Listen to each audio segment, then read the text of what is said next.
Well, I see that it's 101. I think this is a great time for us to get started. So hello, everyone. My name is Annette Donovan Pancho. I am one of the campus ministers at King's University College, and I have the joy of being the host at the Catholic Current series that we've been running all year. And this is our last talk. So I'm really glad that those of you who've been with us the whole time, it's good to have you back.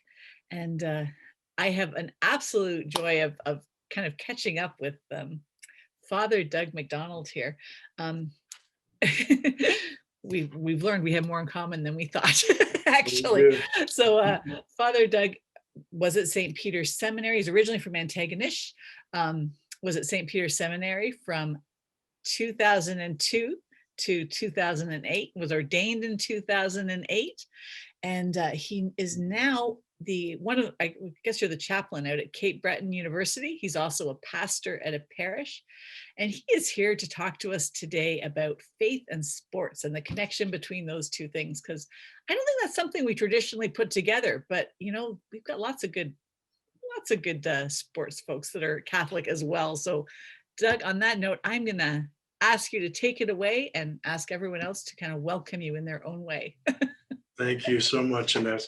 And I had wonderful years there with your husband, Jim, when he was studying from 2003 to 2007. And he was ordained a deacon before I was. So, well, great to be with all of you. You're probably wondering who I am. And I'm from Nova Scotia. I love sports, like a lot of young fellas did. A lot of people do. Grew up in a Catholic community of Antigonish, otherwise known as the Little Vatican. And it's a Scottish community. So we're big into the Highland Games. We're big into our culture. I wrestled, I played football at St. X. And then afterwards, you're at that precipice in your life where you did sports your whole life, including as a young fella, Taekwondo and all that stuff. And I guess you're trying to figure out, where do you go from here? After backpacking around Europe for a year, best year of my life, I don't have time to get into that, but I went to get into Highland Games and competed, won games in Scotland, competed all over for 11 years and 6 years on a professional circuit. So even when I was at the seminary, I was competing in the heavy events.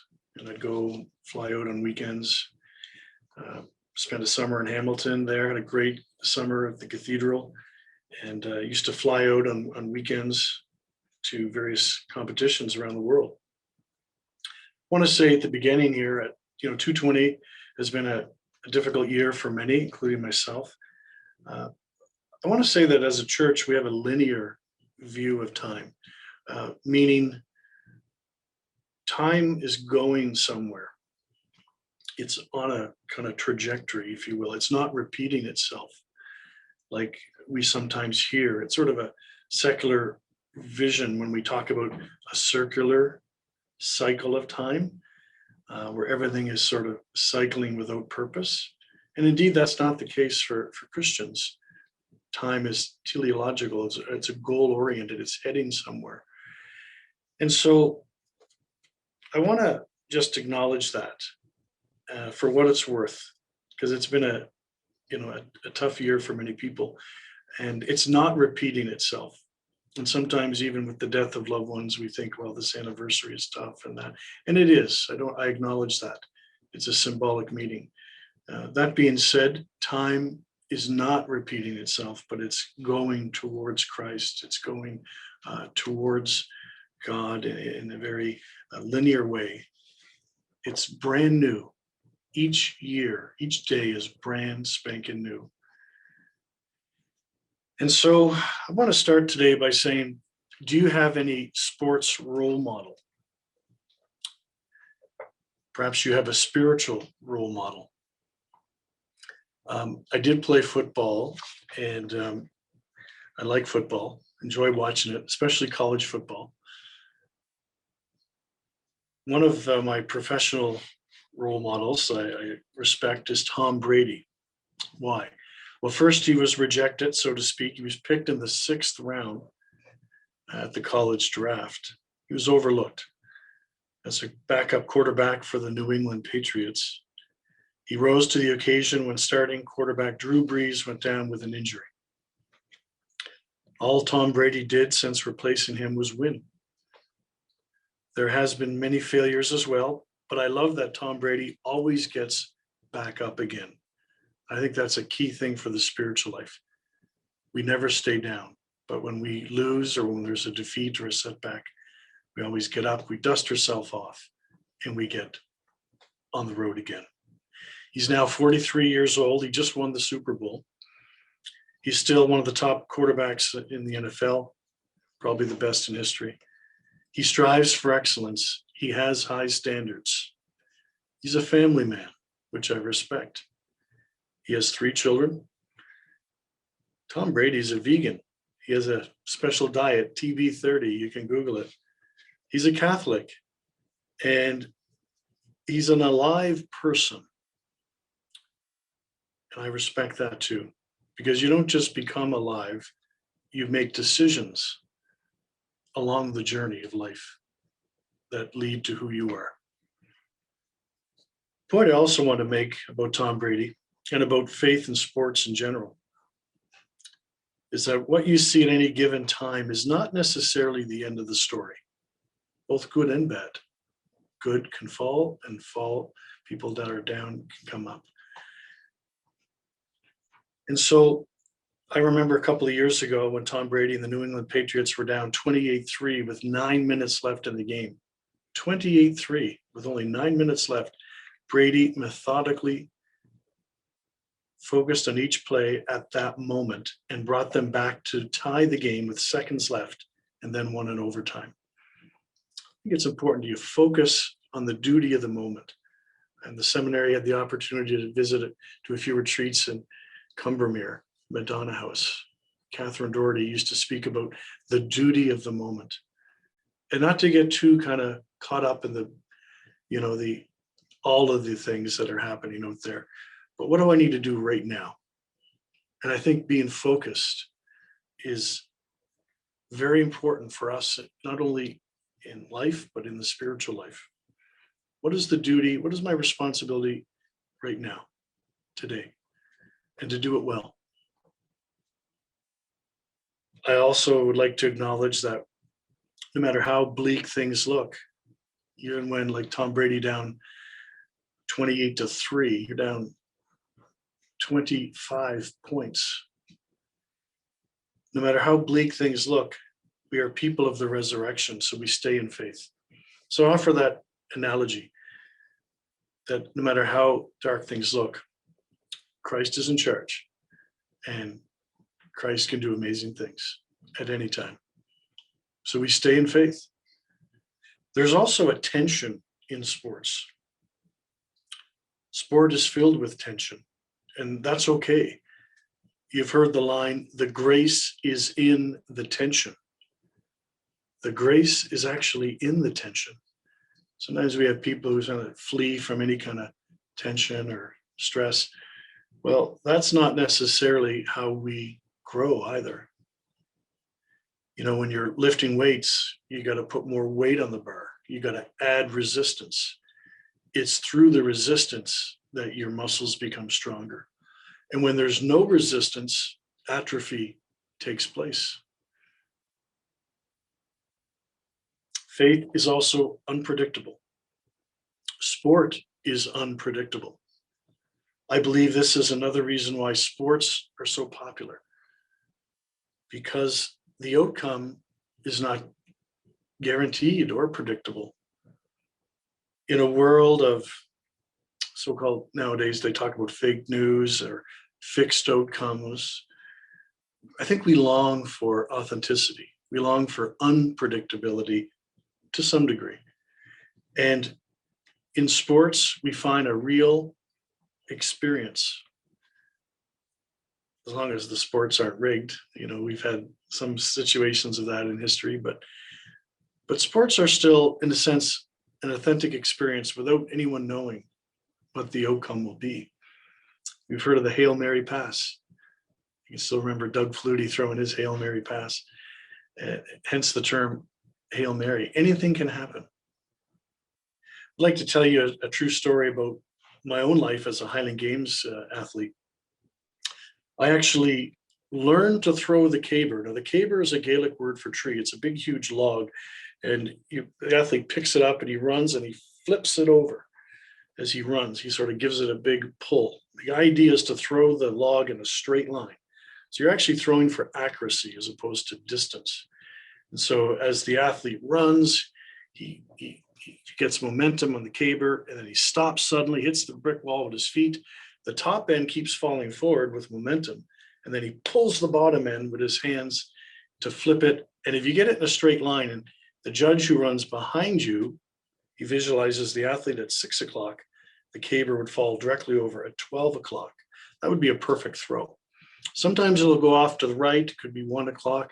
Maybe it'll go off to the left, 11, 10:30, etc. And so I was training hard on this, and a man in a wheelchair came up to me at the Antigonish Highland Games. I was only into this sport for a couple of years, and he was a physics professor from the United States on vacation in Nova Scotia. He told me something that changed my caber tossing.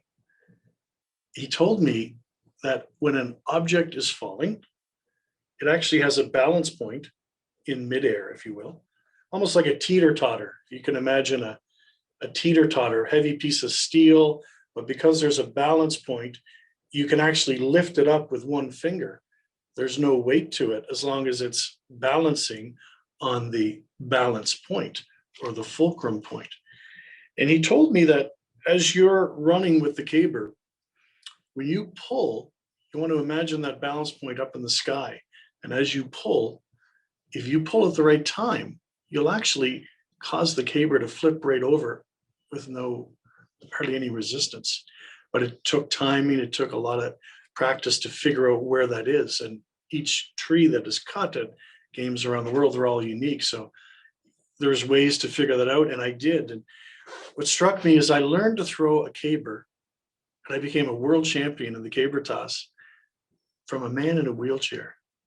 I've always found that so exciting because you can learn from people you least expect if you have eyes that are open to receive, and if you have a heart that's open to listen.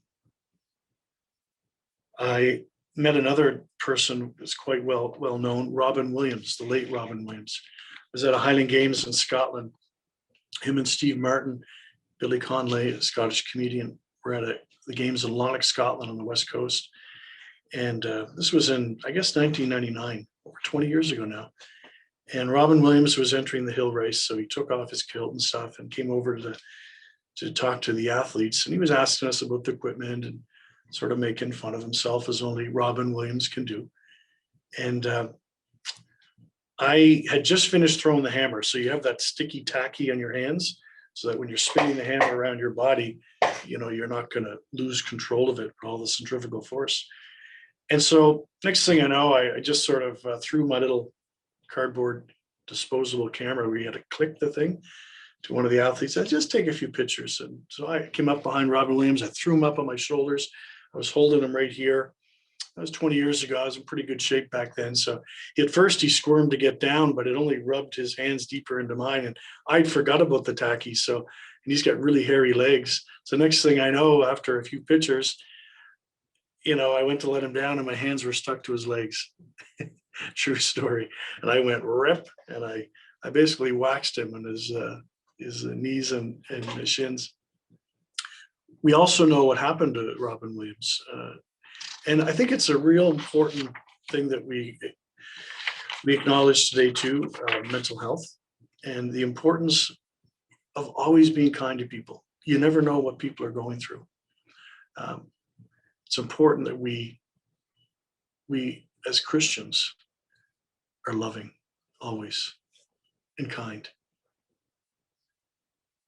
As athletes, there can be an ego that is in all of us because we want to win.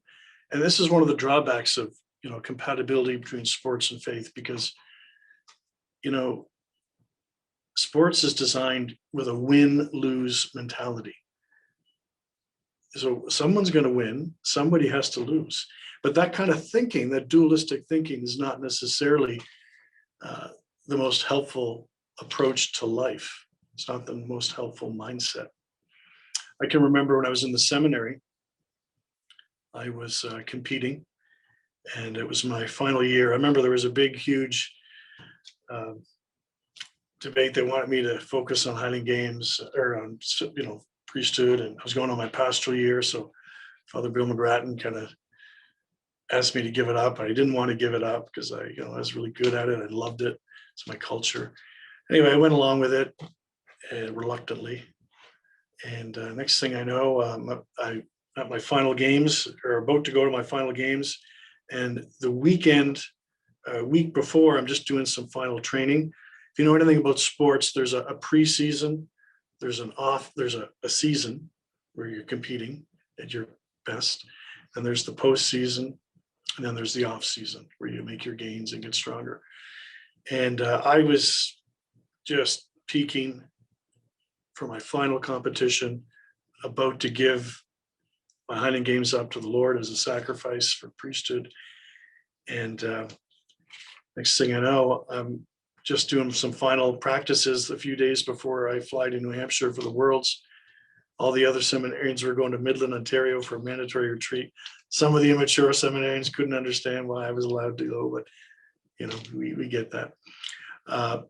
So a couple of the guys started watching me at 6:30 in the morning compete throwing outside. This is 4 days before I fly out. And my ego, somehow, one of the guys, he had played the bagpipes, so he started playing the bagpipes. Next thing you know, I'm just all revved up here, and I'm starting to heave the weights really far. And even though I know I'm not supposed to be given this oomph right now, I'm supposed to save it for the weekend, my ego wanted to put a show on for the fellows throwing. But what happens? I feel a tug in my ribs 4 days before the competition. And sure enough, I put ice on it. And I ended up going to the competition in pain. I couldn't believe this was happening to me. I was expected to win the overall championship for the Worlds. I did win the caber toss event, but not the overall. I ended up coming in third. And so the timing for my final games was somehow, at least it appeared to be, come across in terms of defeat. And all because I let my ego get the best of me. And so I just named that for athletes in general. We have to be conscious and check that. I made a training DVD after giving up the sport, and it says, if you can read this, dedicate it to all those who have ever given up something they love for an even greater love.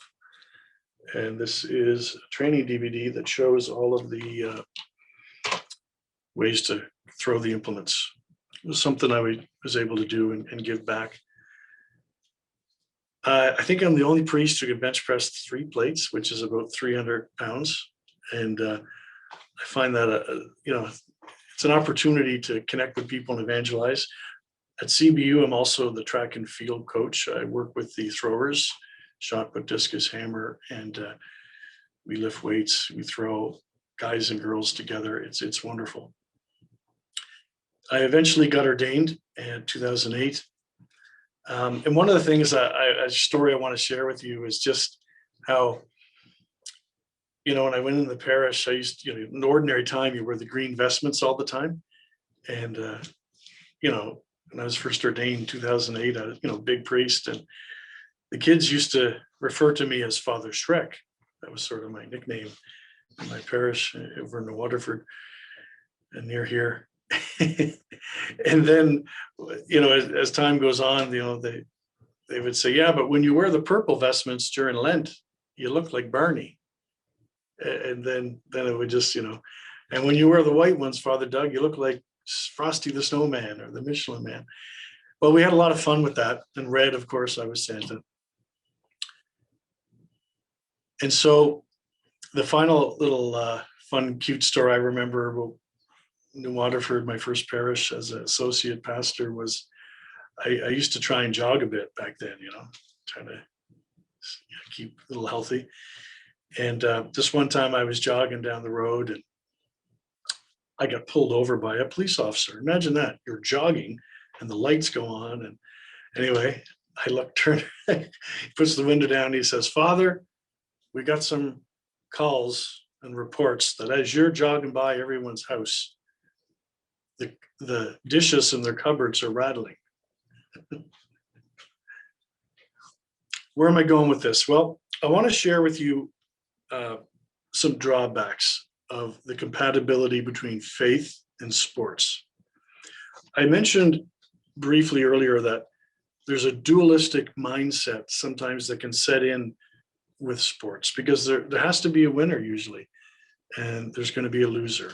And that is life. I mean, we understand that in sports. There has to be, we can't all win, and that's okay. I had this mindset as an athlete. It's either win or lose. It's hard to lose because you're programmed, you're trained to win, to throw your best, to be your best. So it's hard to look with contemplative eyes without slipping back into old patterns of thinking. When you go to training, it's a real test if you can take orders, or when you go to seminary or you go to the military or whatever. They want you to be able to just sort of follow directions and all that. And society needs people like that to maintain institutions and social stability. But it's also, I think, the solution to this dualistic mindset is to have a contemplative mindset. And it's something I've had to learn as a priest, as someone kind of growing in the spiritual life. I've had to sort of shake off a bit of the dualistic win-lose approach to things that I was deeply ingrained in my psyche due to sports.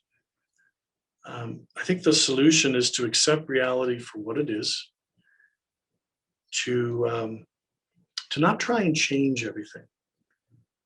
And this is coming to me, later in life. And when I'm constantly, like, I met with someone this morning and they're all worked up about this issue or this or that in the world. And I think when we're always trying to change things, we're not necessarily viewing things with contemplative eyes. It doesn't mean that we affirm all that's happening, but we're able to receive it. We're able to accept reality without trying to change it. We can receive both the good and the bad into our heart, and we can respond out of a place of love. But with the dualistic mind, where our ego reacts out of fear and self-preservation. Therefore, everything is either good or bad. It's right or wrong, black and white. And I don't think that's the best worldview or mindset. Sports are also not necessarily sending the right internal messages. And I know this is maybe not what you want to hear, but this is what I've come up with. We always hear the opposite, that sports are so good for, faith and that. In individual sports, there's a reliance on the self. And so I went from, I did wrestling, which is individualistic, but football is a team sport. Well, the Highland Games is individualistic. In Christianity, we believe in the ongoing presence of the Spirit, and we trust in the Spirit. A church that does not live as if God is at the helm becomes a clerical church, because it relies on them, not on the Spirit of God. Clericalism is a form of narcissism. And as Pope Francis said, it's a sickness. We need to also recognize that we're part of a community. God's very self is a communion of persons, as well as the body of Christ. So we can't have any Lone Ranger, solo kind of spirituality mindsets. And when someone's in pain, I need to ask myself, how did I contribute to that? When there's a sin, how did I contribute to that? Rather than, attacking all that and getting all flustered. I confess I brought my own self-reliance from sport into my priesthood, especially in the early years of it. But thank goodness we grow as priests, and the faithful also teach us. And thank goodness for that. They remind us that God is at the helm and to move in the Spirit, and things will somehow work out and have meaning. I remember we all heard the story of John the 23rd, Vatican II. Things are, different things are falling apart within the church, if you will, at least the institutional church. And he used to say, "It's your church, Lord, I'm going to bed." He lived in the Spirit. He trusted in providence that all would be well. It's a great way to live. Clericalism puts too much stock in church directives, in rules, in procedures. Perhaps because there's a lack of trust in the Spirit, that the Spirit's truly in charge. I haven't thought all of this through, but these are some of my reflections in preparing for this lecture. Without the Spirit, we essentially function as a church with Holy Spirit atheism. And I think that's sort of where a lot of us are at in the church today is the essentials are there. The structures might be, but they're not necessarily imbued with that filial trust in the Spirit. With the Spirit, we know the outcome is not up to us. We need to put the Spirit back in spirituality. The Spirit leads us to each other in communion, in union, together. Solidarity is a social doctrine term that we share the world together. And we're all kind of in this together. We're all trying to make it through life together and to support each other and to help each other. The Lord is the giver of life. He's the source. God is the source. We've heard the term lex orandi, the law of prayer. Lex credendi, what we actually believe. So how we pray affects how we believe. As an athlete, so much goes into preparation for the competition. For me, prayer was a big part of that. I was a Catholic school teacher for many years when I was competing. The weekends off, summers off, Christmas vacation. I used to fly down to New Zealand, Australia for their games on January 1st because they had Christmas off. But as an athlete, I found prayer and even almsgiving were so helpful for me. I would, before a competition, I'd look at, let's say, the competition, the prize money for the event. And then if I looked at the athletes, if I thought I could win the overall, I would basically take 10% from that and I'd send a check in the mail on my way to the airport. This was my way of believing in myself, but also helping others with a sacrificial alms. And I got to tell you, it put me in the right mindset. It put me in the mindset for success. Didn't always work out, but I got to tell you, when I was in that zone, it did help me. It truly did. Plus, I wanted to make my money back that I just gave away. The Spirit gave order in my own life. And I really believe it kept me on the straight and narrow. Highland Games helped give me a lot of order. And it also helped keep me on the straight and narrow. But the two are interlaced. It's all connected. It's not an either or thing. Without the guidance of the Spirit, I think we can slide into chaos. Because the Spirit gives a sense of order and peace. We've heard the word teleological, or goal-oriented. I think it's important young people are involved in sports, and older people too, that they're part of something that gives them focus and goals. We're all reminded that we're going somewhere. Life is not just floating through and cycling around every year, but every day is new. It's brand new. Days never repeat themselves. The date might, but it's a brand new day in that date. We are all going somewhere. And we need to be reminded of our goals. Athletes set goals, but in the spiritual life, we need to set goals as well and recognize that we are on a pilgrimage. We're hopefully growing in integration and holiness, which ultimately will begin here, but will be in its fullness in the next life. God doesn't just want our happiness in the next life. God wants it to start right now. And we are participants in that by our choices and how we cooperate with God's grace. Grace being the presence of God.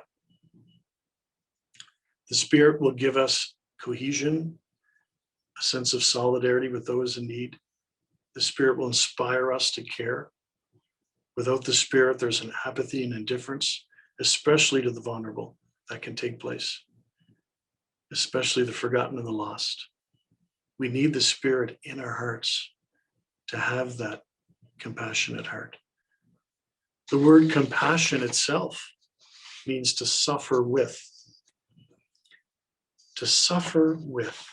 Passion and compare is that com is with.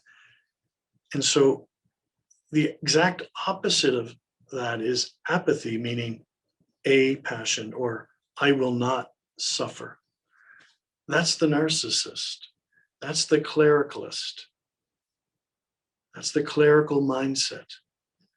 You see, Pope Francis is inviting us to accompaniment, which means to enter into the journey with them.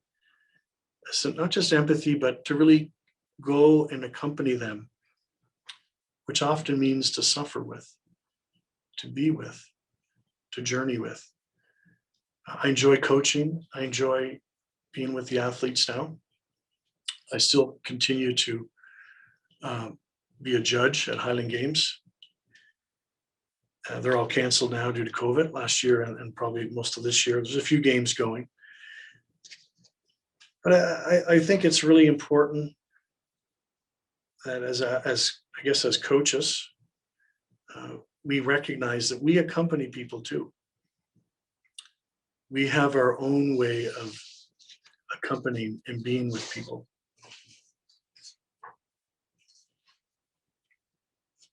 And I'm just going to conclude here now with a few little final observations.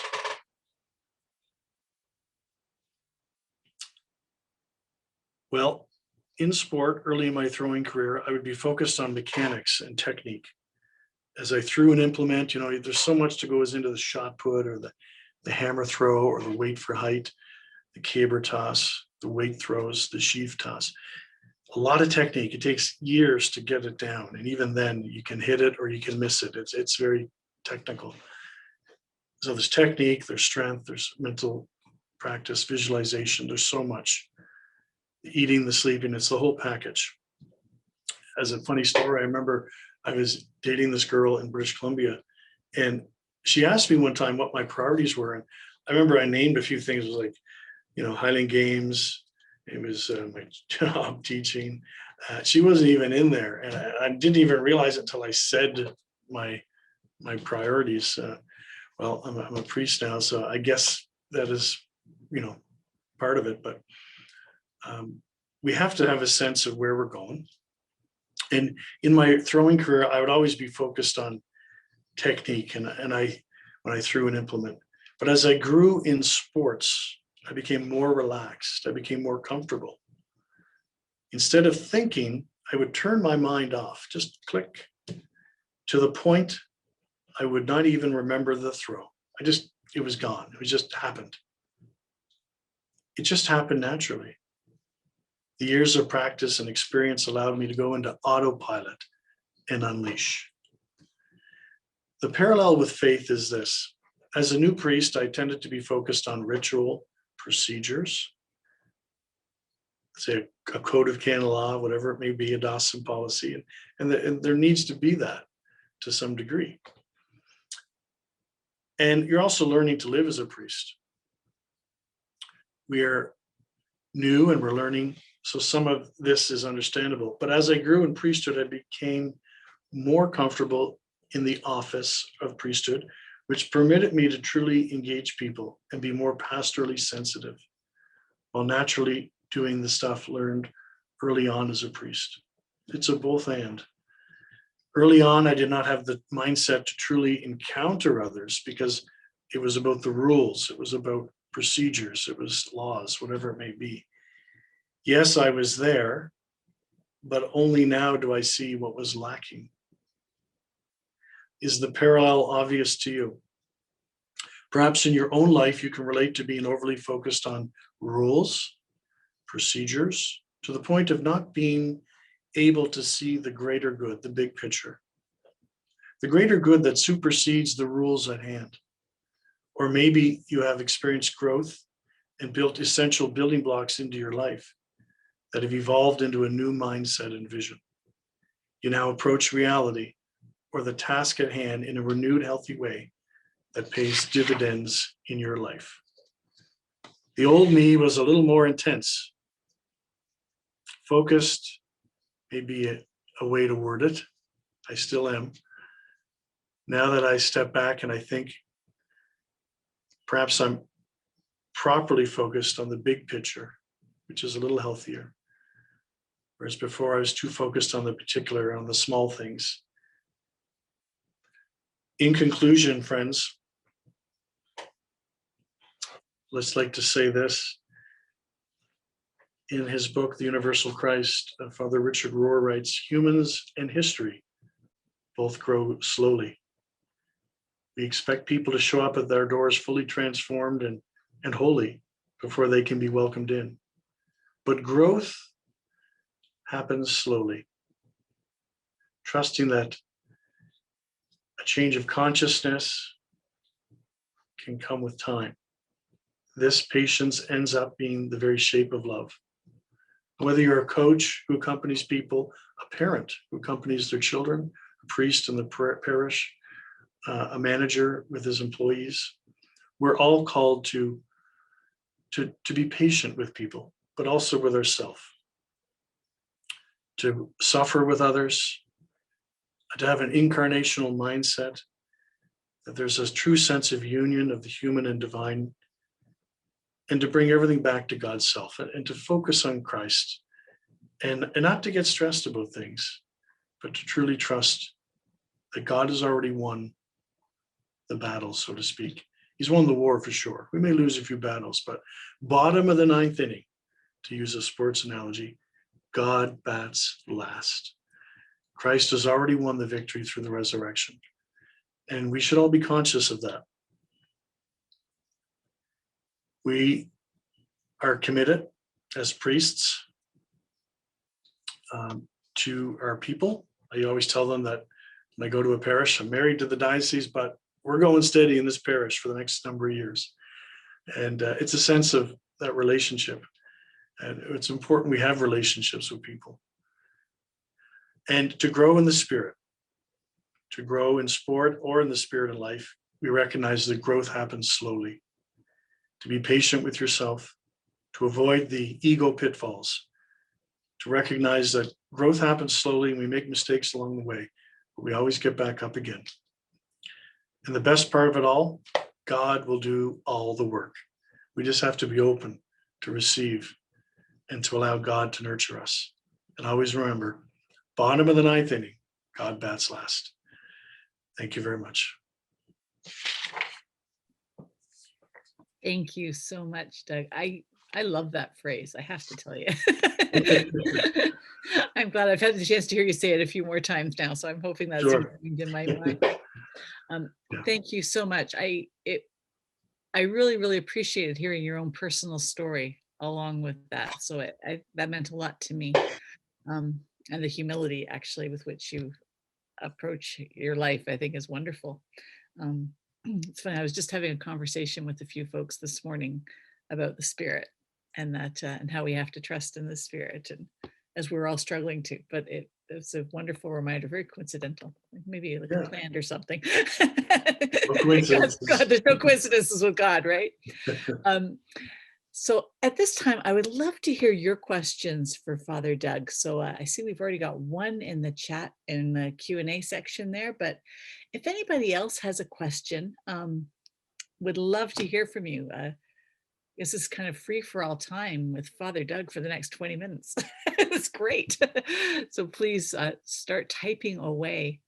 I'm going to ask the one question here. We often see athletes bless themselves at games. This often strikes me as more superstitious than spiritual. Do you think this reveals more of the dualistic mindset, or is there something else going on there? It's a great question. From my own experience, I did not do this before I threw. Okay. I don't want to judge others. Maybe it could be superstition for some people. For others, there could be, a statement they're making, whatever, some kind of a public statement on faith.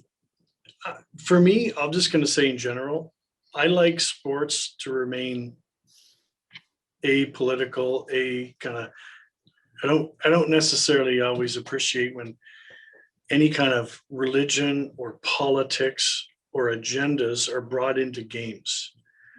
And we're starting to see some of that today, and it's always been around, I guess. But I think a lot of us want to be able to watch a game for the sake of the game without getting into other stuff. Now, did I pray? Absolutely. I'm one of the only guys, when we would go to competitions, I'd get to the hotel and I would say, could you give me a list of the closest Catholic church? And so absolutely. And all the other athletes knew that when they would be going, doing whatever, but see, that's a personal thing. And it's, I'm not saying your faith can't be public. It can be, but it's public in a way that is not too overt. And all the other athletes knew me. I didn't have to do this before I threw the caber.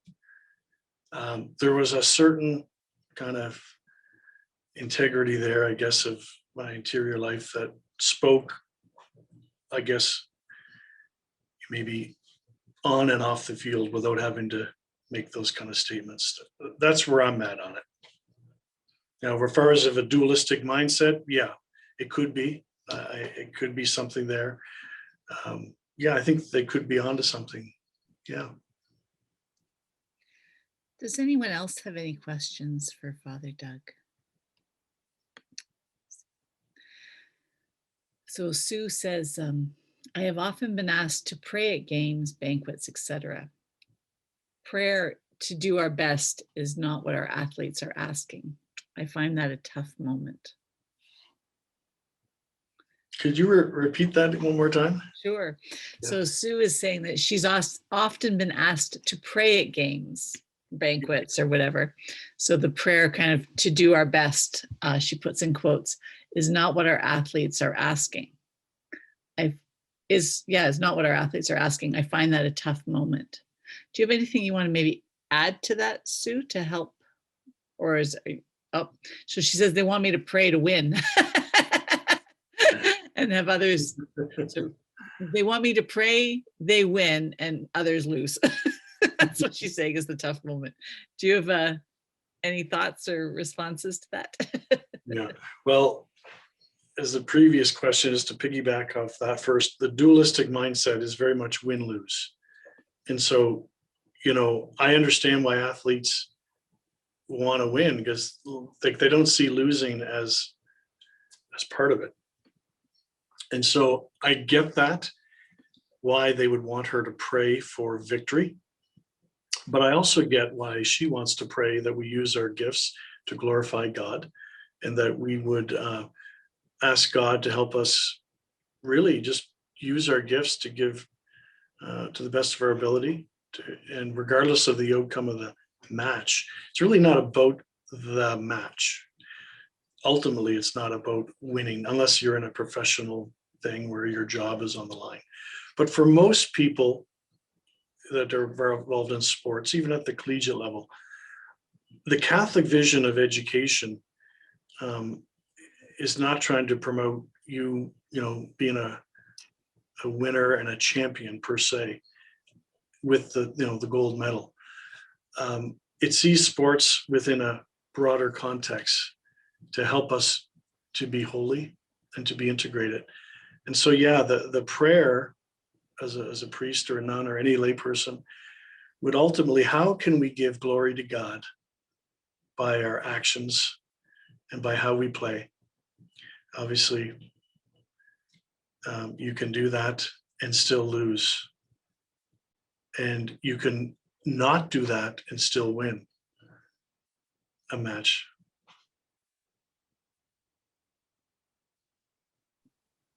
Forgot to unmute myself there for a second. A couple other questions have come in.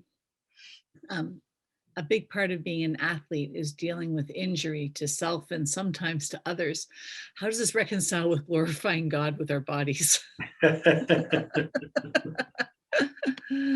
Wow.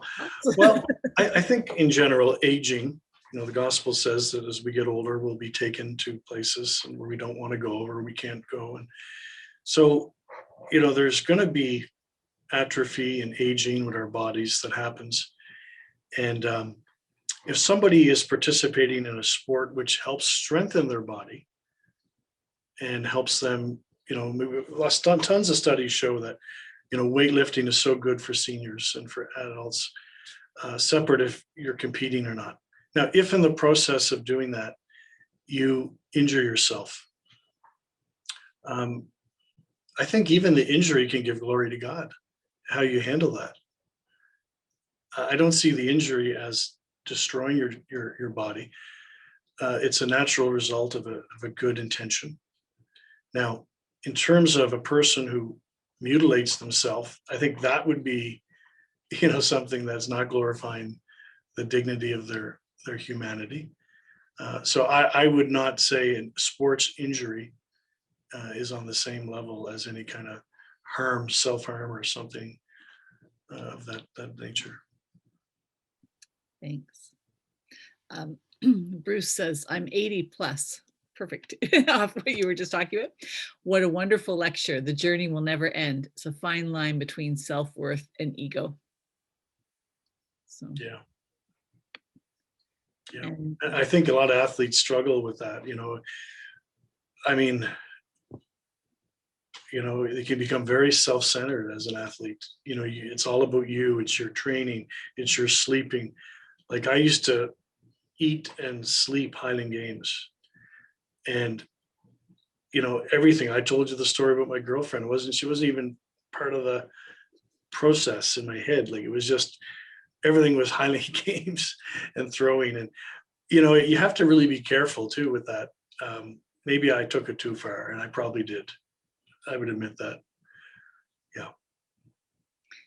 I have a personal question. I'm just it's based on what you were talking about around clericalism, actually. Yeah. And what I was intrigued by, and this is just I'm wondering because I've been reading a lot on Pope Francis talking about clericalism. Yes. You kind of suggested in your own ministry that I don't think you would go quite so far as to say, just knowing you, I don't think it would be quite so far as to say clerical, but that focus on the rubrics and on the kind of, it almost sounded like a type of clericalism, like you moved through that to something deeper. Yes. Would that be accurate in what you were saying? And if so, is that like a natural movement or do you think it's just, you strike me as being such a non-clerical person. So I feel like I can ask, and having known you through that kind of process a little bit anyway. Yes. Yeah. I was struck. I was intrigued when you said that, because that would not be what I would have thought of you at all. Well, you saw me back in 2003 when Jim started. I went to the seminary in 2002. And so I think, I'm 30 years old at that point. I think it's natural when you're a little younger, we all, especially even kids, they need routine. The teachers are taught to have a routine that students can kind of, a predictability to the schedule. And that, has its meaning and purpose. But I think when we're younger, we want that. And even when we're older, we want routine. I get it. Clericalism puts a little too much stock in the institution. That's why I said earlier, the institution without the spirit becomes a shell. It's fake. And it's actually people speaking out of their insecurities. I see this with priests. I really do. I saw it in myself. Your ego is somehow either afraid, some issue comes up and you allow your ego to speak, and you default to, church teaching right away or to rules. And rather than to just sort of receive the reality of what is there with contemplative eyes, the contemplative eyes are able to really welcome and love without trying to change people. The clerical mindset, it doesn't really want to welcome anyone. And I can say this as a guy who used to be like that. You sort of like do your thing and you preach the church teaching or something. I hate when I hear that, I'm going to preach the truth as if I did that and I did my job and now I'm done. No, the real thing is to journey with people. The narcissist clericalist priest doesn't want to journey with anyone. I'm just starting to journey now with people. But I can tell you there were times when I would just sort of give the teaching and then go do my own thing after. And I think Pope Francis is right on. We have to be people who accompany others and give of ourselves. If we're going to talk about compassion, it means to suffer with. The clericalist mindset doesn't want to suffer with anyone. I can give you a concrete example of this. 2 years ago in the parish I'm in, I was called to anoint a woman who was having euthanasia, assisted suicide. And she asked me if she could have a Catholic funeral. So anyway, I talked to some priests, talked to the bishop, all that stuff. Yeah, we did a liturgy of the word funeral for her and stuff. But my point is that I went back to see her 5 times. Now, I could have just anointed her. Yeah, you can have a funeral and then be done with her. Okay. Or I could just be, no, you can't have a funeral. And no, I'm not going to anoint you. And also be done with her. Both mindsets aren't the healthiest. But through compassion and through true accompaniment, it actually led me to have to go back. And I did try and talk her out of it, but her mind was made up. She wanted to do what she wanted to do. And I realized, like some of the other priests just anoint her, whatever. Or others would say, just not anoint her, but I ended up not anointing her, but hearing her confession, if that makes sense. And we did have a funeral, but it was sort of slicing the pie. But the point I'm making is that I went back there 5 times. I wouldn't have done that 10 years ago. But the non-clerical mindset wants to accompany her and truly cares for her. And so I guess that's my response. Yeah. Kind of the best coach, eh? Yeah, exactly. This is the best qualities in coaching. People want to feel cared for in it. Like at the end of the day, do people feel loved? And, church teaching is what it is, but it's still just kind of documents and text. It has to be incarnated. We talk about a sacramental vision or incarnational spirituality. Well, this is what we do. We have to love people in concrete ways and spend time with them. That does take effort. That does, interfere with my personal time and everything. But that is where the gospel comes to life. And Francis is modeling that for us. Some priests are resisting that, but that's to their own detriment. And it just reveals something about them, really, an insecurity. Yeah. Thank you. That's a wonderful witness.